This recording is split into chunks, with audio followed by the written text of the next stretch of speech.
हरे कृष्णा। नमस्कार दोस्तों, अनुपमा भक्ति चैनल में आपका स्वागत है। श्री कृष्ण और गोवर्धन पर्वत की कहानी।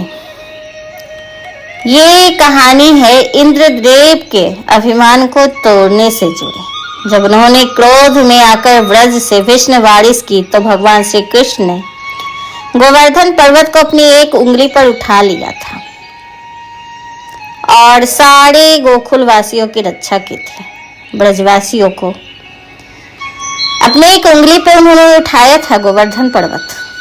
तो आज हम बात करेंगे गोवर्धन पर्वत से जुड़ी श्री कृष्ण के उठाने पे, अपनी उंगली पे उठाने की कहानी।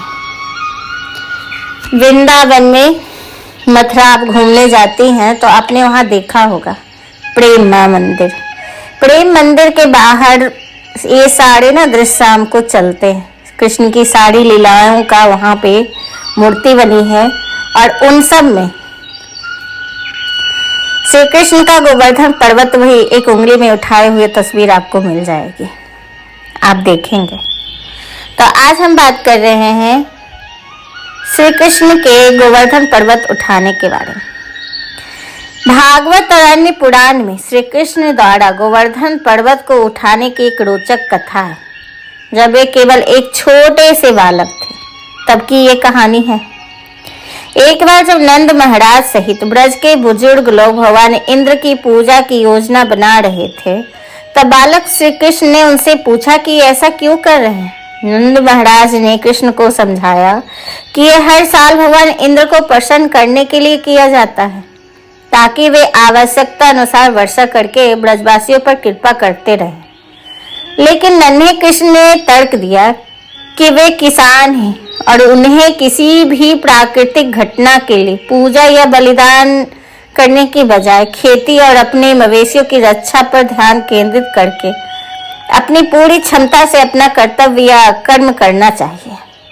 कृष्ण के समझाने पर ग्रामीण ने पूजा नहीं की। ब्रजवासियों द्वारा बालक कृष्ण की बात मानने और उनकी जगह गोवर्धन पर्वत की पूजा करने से क्रोधित होकर स्वर्ग के राजा इंद्र ने दंडित करने के लिए वृंदावन में भयंकर वर्षा करने लगे। बादल भेजा, बाढ़ लाने का निश्चय किया। विनाश के सामवर्तक बादलों को बुलाकर इंद्र ने उन्हें आदेश दिया कि वे वृंदा पर मूसलाधार बारिश और गरज के साथ प्रहार करें, बहुत तेज बारिश करे और इतना बारिश करे कि बाढ़ आ जाए, जिससे उनके निवासियों की आजीविका नष्ट हो जाए। जब भयंकर वर्षा और तूफान से धरती तहस नहस कर दिए तब उसमें जलमग्न कर दिए पूरी धरती को और भयभीत होकर असहाय वृंदावनवासी मदद के लिए भगवान कृष्ण के पास पहुंचे। वो कृष्ण कृष्ण चिल्लाने लगे, वो इंद्र को क्षमा करने की प्रार्थना करने लगे। तो कृष्ण जो स्थिति को भली भांति समझते थे, वो तो भगवान थे, वो सब कुछ जानने वाले थे। वो समझ गए कि इंद्र ने ये क्रोध में आकर ऐसा कर रहे हैं। तो उन्होंने भाई इंद्रदेव नहीं समझ पाए कि कृष्ण तो खुद विष्णु भगवान के अवतार हैं, उनसे क्या पंगा लेना, वो तो पूरे जगत की रक्षा करते हैं। फिर क्या था, कृष्ण ने अपने बाएं हाथ के एक ही उंगली पर उन्होंने पूरा गोवर्धन पर्वत उठा लिया और उसे छतरी की तरह थाम लिया और एक एक करके सभी वृंदावन वासियों को, गायों को, अन्य घरेलू सामानों के साथ गोवर्धन पर्वत के नीचे शरण लेने लगे। सबको उसके शरण लेने के लिए बोले और सभी उनके शरण में चले गए, गोवर्धन पर्वत की शरण में। 7 दिन तक वे पहाड़ के नीचे रहे, भयंकर वर्षा से सुरक्षित और आश्चर्यजनक रूप से भूख प्यास से मुक्त। उनको भूख प्यास भी नहीं लग रही थी। बहुत आश्चर्यजनक रूप से वो गोवर्धन पर्वत पर शरण लेके रहे। विशाल गोवर्धन पर्वत कृष्ण की छोटी उंगली पर पूरी तरह संतुलित देखकर सभी चकित रह गए। इस घटनाक्रम से और चकित होकर राजा इंद्र ने विनाशकारी बादल को वापस बुला लिया। वो समझ गए कि कोई फायदा नहीं है ये सब करने का, भगवान खुद उनकी रक्षा कर रहे थे, तो वापस ही लौटने में भलाई है। जिसका भगवान रक्षा करते हैं ना, उसका कोई विनाश नहीं कर सकता। ये अटल विश्वास है मेरा। तो बस आंधी और बारिश सब रुक गए, आकाश फिर से साफ हो गया और वृंदावन पर सूर्य की तेज रोशनी चमक उठी। नन्हे कृष्ण ने वहां के वासियों को बिना किसी भय के घर लौटने का आग्रह किया और गोवर्धन पर्वत को धीरे धीरे ठीक उसी स्थान पर रख दिया जहां पर वो पहले था। नंद महाराज, यशोदा और बलराम सहित सभी ब्रजवासियों ने कृष्ण का स्वागत किया और प्रसन्नता पूर्वक उसे गले लगा लिया। इस प्रकार राजा इंद्र का मिथ्या अभिमान कि उसके बिना कोई काम नहीं हो सकता, उसको चूर चूर कर दिया। अब वो हाथ जोड़कर कृष्ण के पास आए, उनसे क्षमा याचना की भीख मांगी। भगवान श्री कृष्ण ने इंद्र पर कृपा की और उन्हें धर्म और कर्तव्य का ज्ञान दिया। कहते हैं कि कृष्ण ने समझाया था ब्रजवासियों को कि वे इंद्र की पूजा ना करें, क्योंकि गोवर्धन पर्वत की पूजा करें, क्योंकि वही हमारी रक्षा करता है, वो मेरा पालन पोषण करता है। वहाँ पे हमारे मवेशियाँ चढ़ते हैं और मवेशियाँ हमें दूध दही ये सब देती है, और इसीलिए इंद्र क्रोधित हो गए थे और उस क्रोध का विनाशकारी वर्षा रूप में जवाब दिया था। पर गोवर्धन पर्वत को उठाकर कृष्ण ने सबकी रक्षा की और भयंकर ब्रजवासियों को बचाने के लिए भगवान जो कृष्ण गोवर्धन पर्वत को उठा लिया, तब से गोवर्धन पर्वत की पूजा करने लगे हैं लोग। हर साल इसकी पूजा की जाती है। अन्नकूट उत्सव इसी गोवर्धन पूजा को उत्सव को रूप में मनाया जाता है। अन्नकूट उत्सव, जिसमें भगवान कृष्ण को अन्नकूट का भोग लगाया जाता है।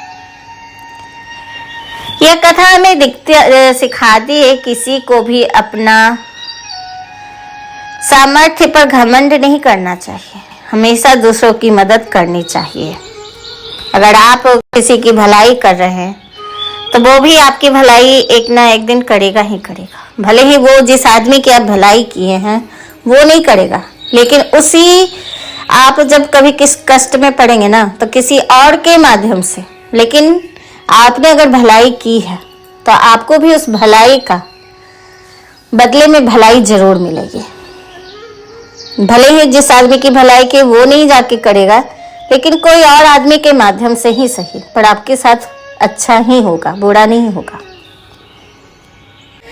कहते हैं कि तभी से गोवर्धन पूजा का प्रचलन भी शुरू हो गया। दीपावली के अगले दिन गोवर्धन पूजा की जाती है। लोग इसे अन्नकूट के नाम से भी जानते हैं। इस त्योहार का भारतीय लोक जीवन में बहुत महत्व है। इस पर्व में प्रकृति के साथ मानव का सीधा संबंध दिखाई देता है। कृष्ण ने यही संबंध गोवर्धन पर्वत से जोड़ने की कोशिश की थी। हम अगर आज प्रकृति की रक्षा करेंगे तो हमें बदले में उपहार ही देगा। आप देख रहे हैं कि रोज कुछ ना कुछ पहाड़ी इलाकों में हो रहा है। अभी धरावी वाला कांड जो हुआ, पेड़ों की अधिक कटाई के कारण, अंधाधुंध घर बनाने के कारण इस तरह की घटनाएं हो रही हैं। तो हमें प्राकृतिक भगवान ने भी हमें ये सिखाया है कि प्राकृतिक का आदर करें, उसका दोहन ना करें।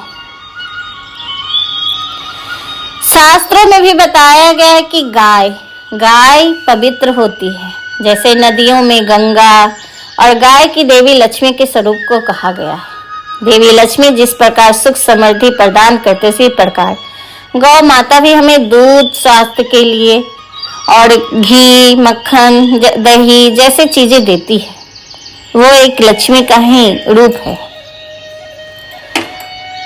तो हमें गोवर्धन पूजा के संबंध में एक लोक कथा प्रचलित ये भी है कि देवराज इंद्र का अभिमान हो गया था कि उनका कोई कुछ बिगाड़ नहीं सकता है, और तभी विष्णु भगवान ने ये लीला रची थी। कहानी ये थी कि जब कृष्ण भगवान छोटे थे तो अपने घरों में उन्होंने पकवान बनाते हुए देखा। तो उन्हें यशोदा मैया से पूछा, मैया ये आप लोग किनकी पूजा की तैयारी कर रही हैं? कृष्ण की बातें सुनकर मैया बोली, लल्ला हम देवराज इंद्र की पूजा के लिए अन्नकूट की तैयारी कर रहे हैं। मैया कैसा कहने पर श्री कृष्ण बोले, मैया हम इंद्र की पूजा क्यों करते हैं? मैया ने कहा वह वर्षा कराते हैं, अन्न भी उपजती है वर्षा से, गायों को चारा मिलता है। भगवान श्री कृष्ण बोले हमें तो गोवर्धन पर्वत की पूजा करनी चाहिए, क्योंकि हमारी गाय वहीं चढ़ती है। इस दृष्टि से तो गोवर्धन पर्वत ही पूजनीय है, और इंद्र तो कभी दर्शन भी नहीं देते, तो उनकी पूजा क्यों करती हो? इस बात को सुनकर इंद्र भगवान नाराज हो गए। इंद्र के स्थान पर गोवर्धन पर्वत की पूजा होनी थी, इसलिए भगवान इसे अपमान समझ बैठे, इंद्र भगवान, और इसीलिए उन्होंने 7 दिन तक मूसलाधार बारिश करवाया था। और जब कृष्ण ने सबकी रक्षा की तो उनका अभिमान टूट गया, और तब से गोवर्धन की पूजा होने लगी। उस दिन प्रातःकाल सभी लोग नहा धो के सवेरे उठकर सामग्री, पूजा का सामग्री लेकर कुलदेव का या कुलदेवी का ध्यान करके गाय के गोबर से गोवर्धन पर्वत की पूजा की जाती है, क्योंकि गायों को वो चारा देती थी ना, गोवर्धन पर्वत पे गायें चढ़ने जाती थी, इसलिए प्रतीक रूप में गोवर्धन रूप में आप फूल, पत्ती, टहनियाँ गाय की आकृति से सजाया जाता है। फिर गोवर्धन की आकृति बनाकर मध्य भाग में श्री कृष्ण की मूर्ति रखी जाती है, और नाभि के स्थान पर एक कटोरी जितना गड्ढा बना दिया जाता है, और वहाँ एक कटोरी मिट्टी का दीपक रखा जाता है। फिर उसमें दूध, दही, गंगा जल, मधु और बतासे इत्यादि डालकर पूजा की जाती है। फिर इसे प्रसाद के रूप में बांटा जाता है। तो आज मैंने गोवर्धन पर्वत के बारे में बताया। जब भी मथुरा वृंदावन में जाते हैं तो उतना बड़ा गोवर्धन रहा नहीं, लेकिन लोग इसकी परिक्रमा भी करते हैं। कुछ लोग गायों की भी पूजा करते हैं अन्नकूट पे। तो सब अपने अपने तरीके से, अपने अपने, जो हर कोई तो गोवर्धन पर्वत के पास नहीं पहुंच सकता, तो अपने घर पर गाय के गोबर से गोवर्धन पर्वत जैसा बनाकर उस पर मिठाई, दही, जो भी चढ़ाना होता है, सब जगह जो जो फसलें होती है उस हिसाब से उनको अर्पित किए जाते हैं। तो आपको ये कहानी कैसी लगी हमें ज़रूर बताइएगा। अगर ये आपको सुनने में अच्छा लग रहा है तो प्लीज़ हमें सब्सक्राइब कीजिए, लाइक कीजिए, और मेरी ये कहानी सुनने के लिए आपका बहुत बहुत धन्यवाद। नमस्कार।